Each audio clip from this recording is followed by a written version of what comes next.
Hello and welcome, I'm your host KB, and you're watching the Retrospective. 1, 2, 3, 4.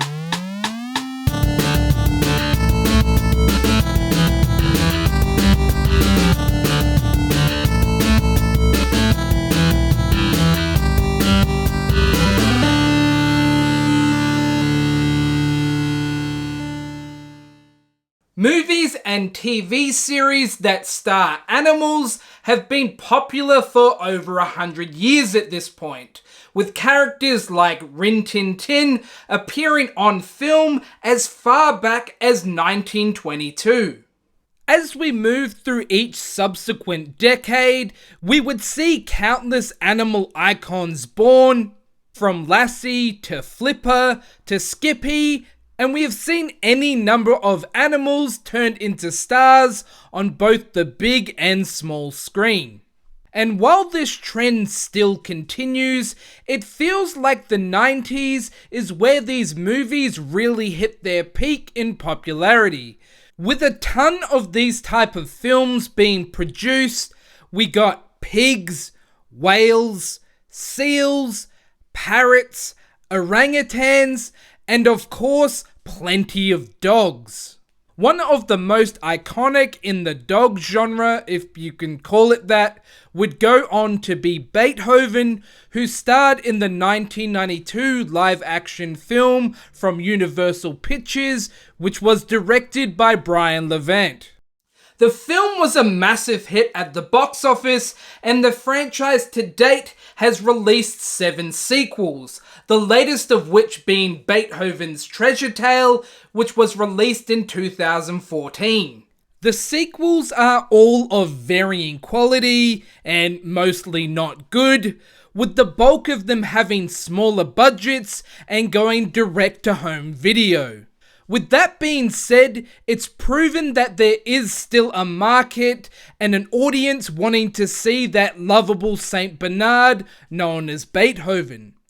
Now, his film appearances are obviously the most memorable, but it's his short-lived animated TV series that I find the most interesting, which is why I wanted to talk about it for this video.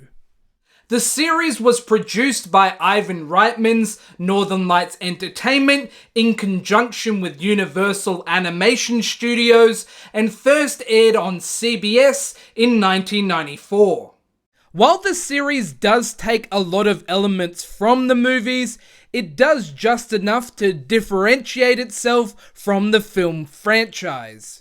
The series still centers around Beethoven and his adopted family, the Newtons, but it does have a much stronger focus on Beethoven himself, with his stories being told from his perspective. This is where we get the most glaring departure from the films, as Beethoven is able to talk, although he's only able to communicate with other animals.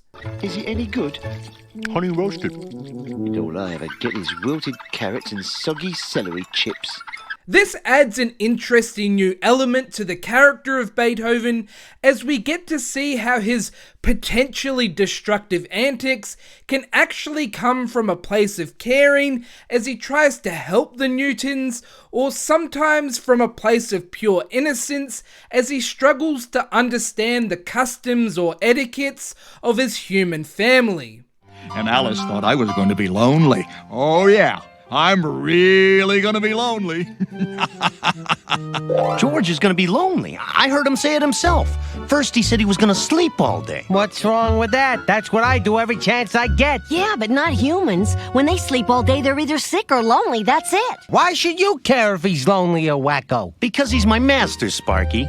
And I got to make sure he isn't lonely for one single minute. With this change, we are able to have episodes focus almost entirely on Beethoven and his animal friends, which in turn allows for more potential storylines, while also giving Beethoven more personality as well as more screen time to try and connect with the younger audience.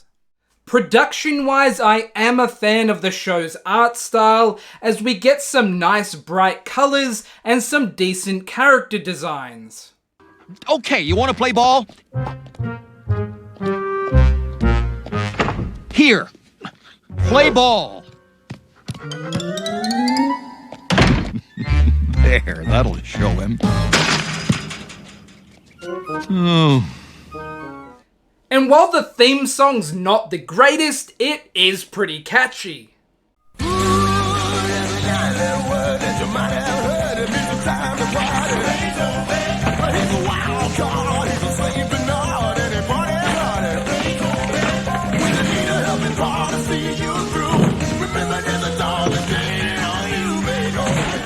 The animation is nice and smooth and doesn't have that cheap feel about it that you get with some other short-lived series from this era.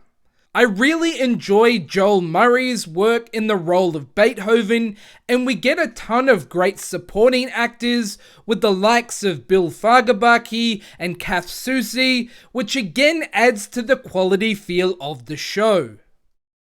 In most cases, animated series which are based on successful movie properties fail to hit the mark, and that's often due to them feeling like a soulless cash grab which is created just to capitalize on a film's success. Which, let's be honest, is basically all of them.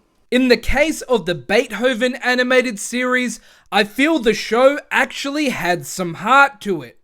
I think what really let the show down was its lack of compelling storylines, which does sound a little absurd to say given the subject matter, but by that I mean they could have utilized the characters a bit better than just the typical Dog's Day Out or Dog Ate My Homework type of stories that we were given. Although it did show some potential, the series wasn't able to find its feet or its audience, which is why it only ran for one season, with 13 episodes being produced. Several episodes of the series did receive home video releases in the 90s, but we didn't receive any more recent physical releases beyond that. The full 13 episode run is available on Peacock's streaming service, but unfortunately it's only available to those in North America.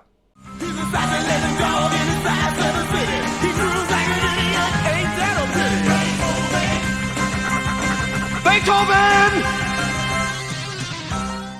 Once again, thank you very much for watching this episode and just supporting the channel in general. I really do appreciate it. Hit like, subscribe, all that good stuff. And as always, I'll catch you guys on the next episode of The Retrospective.